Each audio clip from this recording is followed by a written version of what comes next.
سو برافو. بسم الله الرحمن الرحيم. السلام عليكم ورحمة الله وبركاته. دنب آدم الشيخ محمد والله يقاني آدم شينه وشهيدي كوبيو صدن كي مي تدبي سديت كي وحكم ده هو جان كي هلقي كي هو يسناد بحرين تقرن أسنة مهرسات كاهيد بشي مارس تدبي سديت كي معلومه أن كترني شرويني شنادة عادي هاي أسنة ما كوقف صومي مقالة أذري هرر إثيوبيا أيو كوكس مال كوباغنيد برتميه وابكي شروينها أو كونفور حكتي وحانا مليغا لغا قنتي مرتي أهيد وحاسو تشيدينيا inaynaan khaldamin waa dagaal waxaynu ku jirnaa iskuma raali gelin karno waxa dhii ku daadanayo halkan inaynu isku raali gelino umaynaan iman aniguna maanta halkeedii ayaan taagnahay oo xisbiga wadani uma aan gelin uguna jiri maayo inaan cid ku raali geliyo ilaahay ayaa hordhaca raali gelinta iga mudan hambada raali gelintana shacbiga tabaalaysan ee hashoodii lagu hormaalay iyaga oo gaajaysan ayaa iga mudan waa sidii hadraawi yiri oo darajiye xil ay igu taxo uma korin darmaanta hore ayaan wasiir u soo noqday 5 bilood kadibna aniga ayaa madaxweynaha ka codsaday inuu xilkayga qaado wuu iga ogolaaday waanu ku mahadsanaa xisbiga wadani waxaan u galay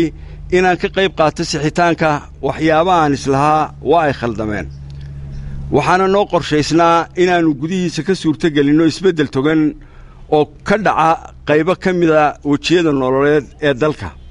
waayo aragnimadeedii gaabnayd waxaan ku ogaaday in aanu xalku ku jirin xukuumadda oo wax laga bedelo balse xalku ku jiro xisbiyada xukuumadaha dhala ama soo dhisa oo wax laga bedelo isma aan lahayn xisbiga wadani waxaad ugu tagaysaa xarun maran xafiisyo maran xurmo maran iyo xilal maran sidii aanan isu lahayn saluug badan ayaad xukuumadda ugu tagaysaa markii aan ka hawlgelayay ee aan wasiirka noqonayay taasina waa tasalowga iyo saluugga beertay saqaafahana keentay sariigashada iyo birmageydada siyaasadeed waa sunne aan kursiga loo sadqayn karin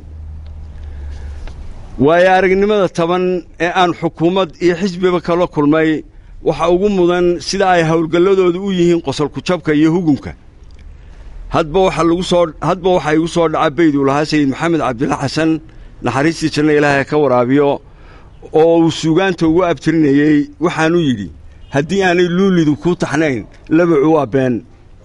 aan ku soo gunaanado tuducaan ka soo qaatay maansadii dirsooc ee 6 abriil 1990 ibraahim sheekh saleebaan gadle ka tiriyay shirweynihii 6aad ee SNM ee ku qabsoomay magaalada Beligubadle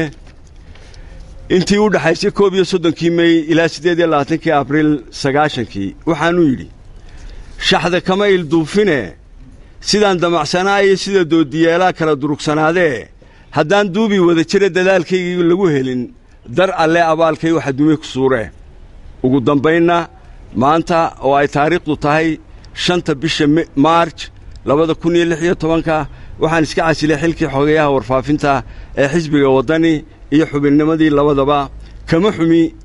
inaan xaruntii iyo xilalkii marnaa ka tago waxaan si aad iyo aad uga xumahay inaan ka tago 10,000 oo xisbiga xubna ka ah ama taageera oo gudaha iyo dibadba jooga oo iyaga oo niyadsan doonayay inay isbedel khayr qaba oo togan dhaliyaan. Wassalaamu calaykum waraxmatullaahi wabarakaatuh.